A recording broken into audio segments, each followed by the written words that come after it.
नमस्कार मैत्रिणींनो, आज आपण चविष्ट आणि कुरकुरीत अशी अळूवडीची रेसिपी बनवणार आहोत.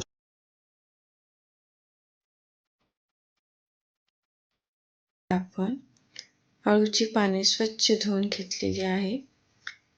ह्या पानांना बेलण्याने अशा प्रकारे प्रेस करून त्याच्या शिरा दाबून घ्यायच्या आहेत. ह्या शिरा दाबून घेतल्यामुळे पीठ लावताना पाने फाटत नाही. अळूवडीसाठी आपण मिरच्या, लसूण आणि जिरे यांचं वाटण तयार करून घेऊया. हे वाटण थोडंसं पाणी टाकून बारीक करून घ्यायचं आहे. यानंतर आपण एका बाउलमध्ये बेसन पीठ, मीठ, हिंग, हळद, मिरची पावडर, तीळ, कोथिंबीर, वाटलेलं वाटण हे सर्व मिक्स करून घेऊ. पाणी थोडं थोडं टाकायचे. पीठ जास्त डाळीचे पीठ जेवढी पाने आहेत त्याच्या अंदाजानुसार घ्यायचे आहे. आता आपण पानांना पीठ लावून घेऊया. सर्वात अगोदर खाली मोठं पान ठेवायचे, त्याला अशा पद्धतीने पीठ लावून घ्यायचे. त्यानंतर त्यावर दुसरं पान ठेवून पुन्हा पीठ लावायचे. अशा पद्धतीने एकावर एक अशी पाने लावून त्यांना पीठ लावायचे. लहान मोठी पाने असली तर अशा प्रकारे उभी आडवी पाने लावायची आहे.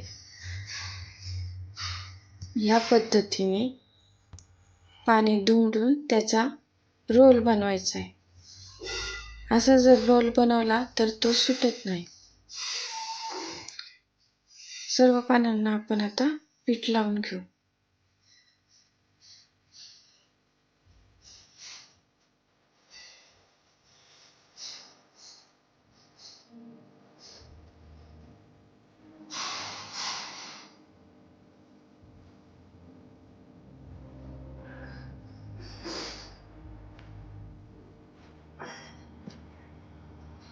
एकावर एक अशी 3 ते 4 पाने लावली तर वड्यांना लेयर दिसतात.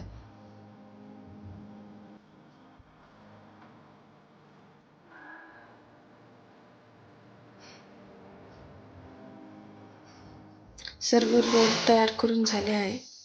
आता आपण एका कढईमध्ये पाणी गरम करायला ठेवू. उकळी आल्यानंतर चाळणीमध्ये अशा प्रकारे रोल ठेवून 15 ते 20 मिनिटं चांगली वाफून घेऊया.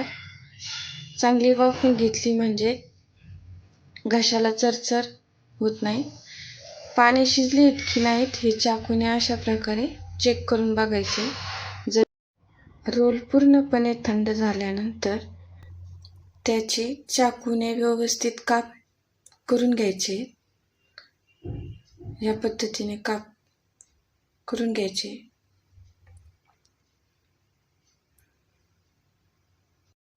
अळूवडीचे व्यवस्थित काप झालेले आहे. पाहू शकता तुम्ही कशा प्रकारे लेयर्स आलेले आहेत. आता ह्यानंतर आपण कढईमध्ये तेल तापवायला ठेवू. तेल गरम झालेले आहे. त्यामध्ये अळूवड्या अशा एक सोडायच्या. गॅस मिडियम फ्लेममध्ये ठेवायचा. वड्या कुरकुरीत होईपर्यंत तळून घ्यायच्या.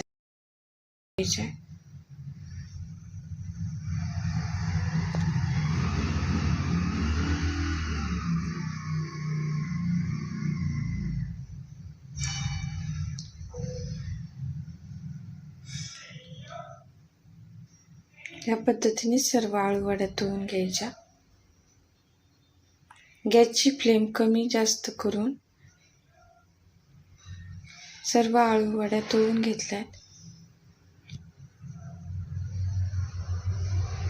आपल्या अळूवड्या पाहू शकता तुम्ही कुरकुरीत अशा दिसत आहेत आणि चवीलाही खूप छान अशा पद्धतीने जर आळू वडा केला तर अतिशय चविष्ट आणि रुचकर होतात. ही रेसिपी जर तुम्हाला आवडली तर लाईक अँड सबस्क्राईब करायला विसरू नका. थँक्यू.